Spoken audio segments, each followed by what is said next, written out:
Good afternoon. Thank you for watching Channel 44. You're welcome to the business news segment today. It's 4 p.m. I hope you enjoyed the lunch hour program with Pastor Jessica Kayanja. I am Mercy Gashegu Sebacha, together with Bill Clinton Oahereza, to bring you this afternoon's business news live here on Channel 44. Well, Bill will be taking us through our local news this afternoon. Bill. Thank you so much, Mercy Sembatia. In the first stories of our local business news, we have the East African Commissioners in charge of tax crimes have once again gathered for the 11th annual summit, a meeting aimed at discussing issues that can help to control crimes within the revenue collections. This is a 2-day summit which has kick-started today, and it is expected to be concluded tomorrow at Mistil Hotel in Kampala.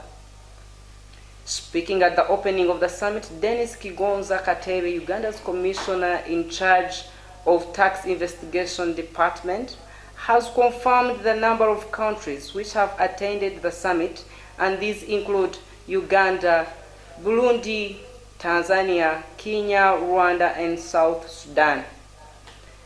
He further mentioned the key strategic topical areas of discussion, amongst which include capacity building, revival of the joint tax, crime investigations which had stopped some years and making it standards, adding that issues of counterfeit, invasion of tax, cybercrime, among the others.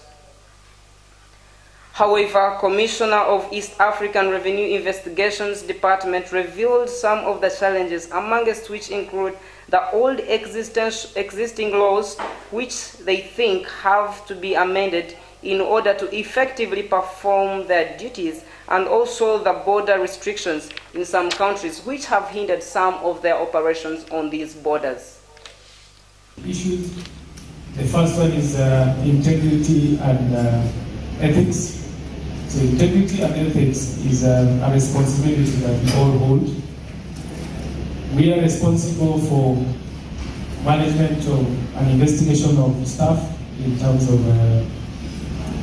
facilitating tax evasion, as the tax investigators are investigating the taxpayers.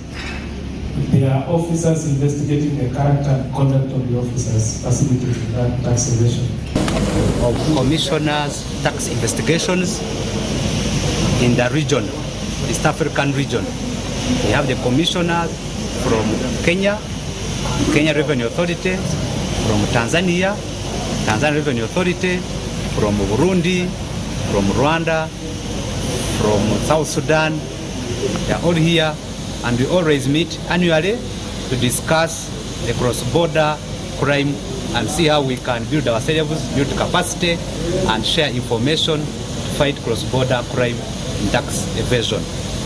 The meeting is here to agree on the way we can share information, build the capacity, and fight crime in the region. So in this matter, we have to work together to know what is going across the country, who is declaring where, and who is declaring to who, so that we share information, whatever is in the region that is known to all of us, and all the income declared or income earned by any taxpayer is in our system and can be obtained and declared in all tax jurisdictions. If you are doing business from Kenya, we have to ensure to know that Kenya, you have paid your taxes in KRA, and we don't tax you here in Uganda. Also, if you are doing business in Uganda, you know that you have, but you're a resident of Kenya, we know you have paid your tax across the countries. So with this meeting, when we come back, we know they have channels, we build up channels and frameworks, how we can share information so that every business that is done across in the region, it is declared and it is identified and it is recorded in our systems. And we have the data, and with the help of data, we are able to identify the tax points.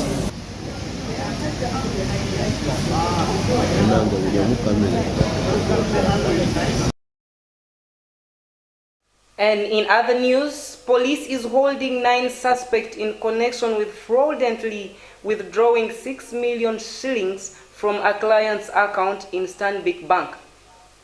The investigations which were carried out by the CID and the bank indicate that on the directive of the bank managers, the money was withdrawn and stolen using forged documents of Kenyan passport number AK0849025 and forged inter-account transforms. On this one, police spokesperson Fred Enanga said at least 5 cash withdrawals were made to suspects known as Mohammed Abdul Hakim, one of the company's director, using the forged documents. In the crime report, Uganda loses up to 112 billion shillings annually, and it emphasized that this is because of the internet penetration in the country increases. In 2022 alone, Uganda lost over 15 billion through cyber fraud, the report says.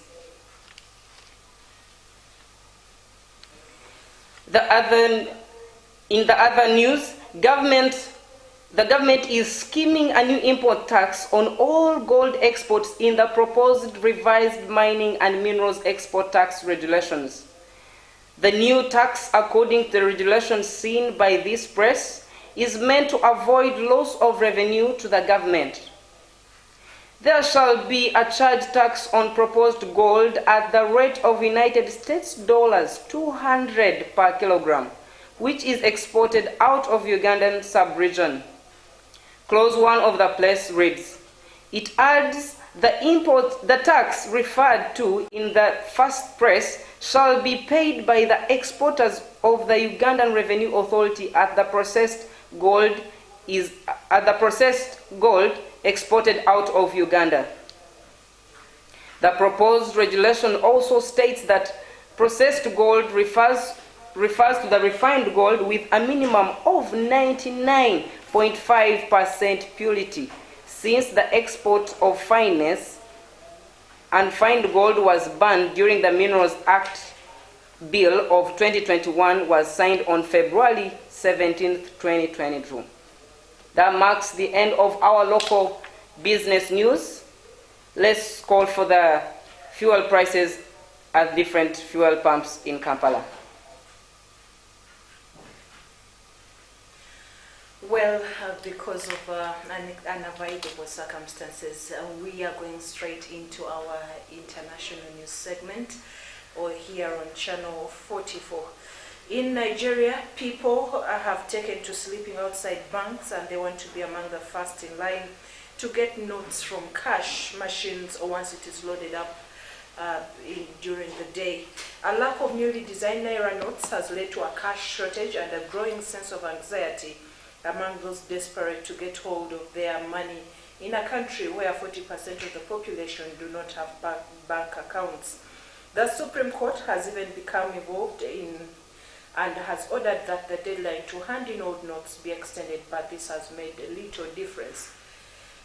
People have had to line up long queues and are used to the periodic bouts of fuel shortages, leading to long lines of cars snaking from different petrol stations. In the United Kingdom, Brexit has dealt the UK economy a productivity penalty of £29 billion, or £1,000 per household, according to the policymaker of Bank of England. Jonathan Haskell, an external member of the bank's Monetary Policy Committee, said a wave of investment stopped in its tracks in 2016 following the vote. He said the UK had suffered much more of a productivity slowdown than other large economies because of Brexit. The Treasury said it did not recognize Mr. Haskell's figures. The Bank of England declined to comment. Unionized workers at an Amazon distribution center have announced more strikes in a row over pay. About 350 staff at the Coventry warehouse became the first in the United Kingdom to take industrial action against the online retail giant last month.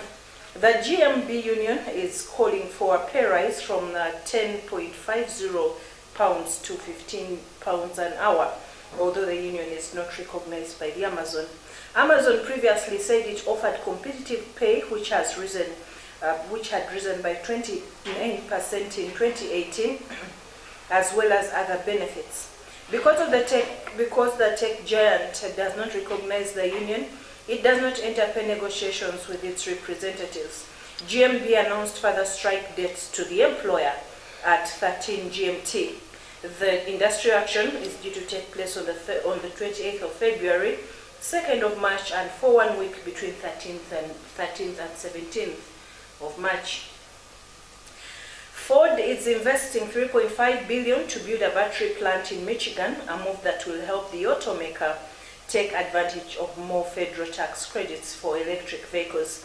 The plant will operate as a wholly owned subsidiary of Ford Motor Company, but will build batteries using knowledge and services from the Chinese company Contemporary Amperex Technology Company, or CAT. Ford CAT, which is the world's largest battery manufacturer and also supplies batteries to Tesla. The plant will be located on a 950-acre site in southern Michigan near the town of Marshall. It employs 2,500 people when it opens for production in 2026, according to Ford.